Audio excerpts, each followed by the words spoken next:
মাটির নিচে বসবাস এটা কোনো শখের বিষয় নয়। বিভিন্ন জরুরি পরিস্থিতিতে জীবন বাঁচাতেই মানুষ আশ্রয় নেয় বাংকারে।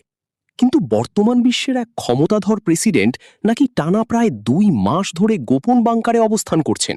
ভাবা যায়, তিনি আর কেউ নন, রাশিয়ার প্রেসিডেন্ট ভ্লাদিমির পুতিন। কিন্তু কেন এমন পরিস্থিতি? সম্প্রতি ভিন্নধর্মী এক জীবনযাপনের খবর সামনে এসেছে রুশ প্রেসিডেন্ট ভ্লাদিমির পুতিনকে ঘিরে। চলমান ইউক্রেন যুদ্ধের কারণে নিরাপত্তা ঝুঁকি বেড়ে যাওয়ায় তিনি কঠোর নিরাপত্তা বলয়ের মধ্যে রয়েছেন বলে দাবি করা হচ্ছে। এমনকি নিজের সুরক্ষার জন্য মাটির নিচের বিশেষ বাংকারেও অবস্থান করছেন বলে বিভিন্ন প্রতিবেদনে উল্লেখ করা হয়েছে। ব্রিটিশ সংবাদ মাধ্যম ফাইন্যান্সিয়াল টাইমসের এক প্রতিবেদনে বলা হয়, পুতিন এখন অনেকটাই লোকচক্ষুর আড়ালে সময় কাটাচ্ছেন। প্রতিবেদনে দাবি করা হয়েছে, মস্কোর সরকারি বাসভবনের বদলে দক্ষিণ রাশিয়ার ক্রাসনোদার অঞ্চলের সুরক্ষিত ভূগর্ভস্থ স্থাপনায় তিনি ও তার পরিবার দীর্ঘ সময় ধরে অবস্থান করছেন। ইউক্রেন যুদ্ধ ঘিরে বাড়তে থাকা অস্থিরতা, নিরাপত্তা শঙ্কা এবং সম্ভাব্য অভ্যন্তরীণ চাপের কারণেই এমন সিদ্ধান্ত নেওয়া হয়েছে বলে ধারণা করা হচ্ছে।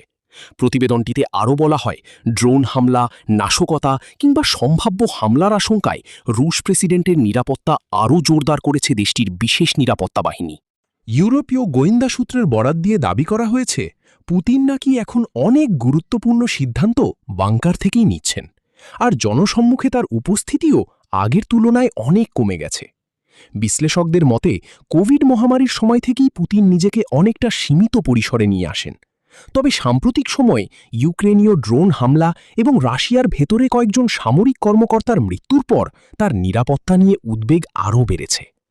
এমনও বলা হচ্ছে, পুতিনের খুব কাছের ব্যক্তিদের ওপরও কড়া নজরদারি চালানো হচ্ছে। রাঁধুনি, আলোকচিত্রী কিংবা দেহরক্ষীদের মতো ঘনিষ্ঠ কর্মীদের মোবাইল ফোন ও ইন্টারনেট ব্যবহারে কঠোর বিধিনিষেধ আরোপ করা হয়েছে বলেও দাবি উঠেছে। এমনকি তাদের বাসস্থানেও বসানো হয়েছে অতিরিক্ত নজরদারি ব্যবস্থা। অন্যদিকে রাশিয়ার রাষ্ট্রীয় সংবাদ মাধ্যমগুলো নিয়মিত পুতিনের ভিডিও প্রকাশ করলেও সমালোচকদের দাবি, এর কিছু ভিডিও আগে থেকেই ধারণ করা হতে পারে। দীর্ঘ সময় জনসম্মুখ থেকে দূরে থাকায় রাশিয়ার ভেতরেও এ নিয়ে নানা আলোচনা তৈরি হয়েছে। প্রতিবেদন অনুযায়ী শুধু পুতিন নন, রাশিয়ার শীর্ষ সামরিক কর্মকর্তাদের নিরাপত্তাও এখন বিশেষ গোয়েন্দা সংস্থার তত্ত্বাবধানে রয়েছে। 2025 সালের শেষ দিকে কয়েকজন সিনিয়র সামরিক কর্মকর্তার মৃত্যুর পর থেকেই এই নিরাপত্তা ব্যবস্থা আরও কঠোর করা হয়েছে বলে জানা যায়।